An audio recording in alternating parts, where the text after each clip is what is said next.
Hello everyone, welcome to our channel. బంగాళాఖాతంలో ఏర్పడిన ఉపరితల ఆవర్తన ద్రోణి ప్రభావంతో తెలుగు రాష్ట్రాల్లో భారీ వర్షపాతాలు నమోదవుతున్నాయి. ముఖ్యంగా మధ్యాంధ్ర, ఉత్తరాంధ్ర జిల్లాల్లో బంగాళాఖాతంలో ఏర్పడిన ఉపరితల ఆవర్తన ద్రోణి ప్రభావంతో ఈదురుగాలులతో కూడినటువంటి వర్షాలు నమోదు కానున్నాయి. వివరాల్లోకి వెళ్లి తెలుగు రాష్ట్రాల వాతావరణ పరిస్థితులు తెలుసుకునే ముందు మీరు ఇంకా మన ఛానల్ని సబ్స్క్రైబ్ చేయనట్లయితే వెంటనే సబ్స్క్రైబ్ చేయండి. ముఖ్యంగా ఈ అల్పపీడన ప్రభావంతో హైదరాబాద్ నగర ప్రాంతంలో కుండపోత వానలు కురుస్తున్నాయి.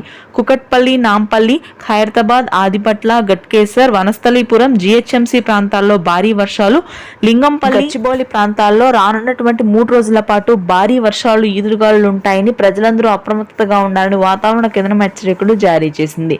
మధ్యాంధ్ర, గుంటూరు, కృష్ణా, కోనసీమ ప్రాంతాల్లో ఎడతెరిపి లేని అకాల భారీ వర్షాలకి రైతులందరూ చాలా పంట నష్టపోయారు తెలుగు రాష్ట్రాల్లో.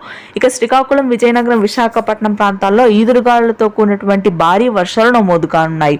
ఉరుములు, మెరుపులు కూడా అత్యధికంగా ఉంటాయి మధ్యాంధ్ర, ఉత్తరాంధ్ర జిల్లాలో.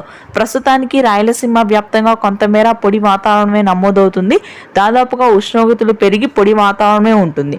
1-2 చోట్ల చెదురుమదురు వర్షాలు మినహాయిస్తే ఉష్ణోగ్రతలు పెరుగుతాయి. దక్షిణ తెలంగాణ ప్రాంతాల్లో కూడా ఇదే పరిస్థితి కొనసాగుతుంది. ఖమ్మం, భద్రాద్రి కొత్తగూడెంలో భారీ వర్షాలు ఉంటాయి. Thank you.